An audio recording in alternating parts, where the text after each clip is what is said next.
How to log into Capital One credit card account. Hi guys, welcome to our channel. Let's begin. Simply follow these steps and you will in no time log into your Capital One account. The first step is to open up any web browser and search for capitalone.com.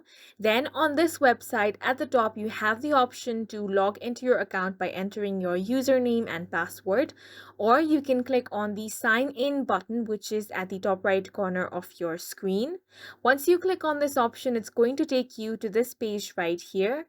Now from here, enter your username, then enter your password. If you want your credentials to be remembered, check this box that says remember me. You can leave this unchecked as well.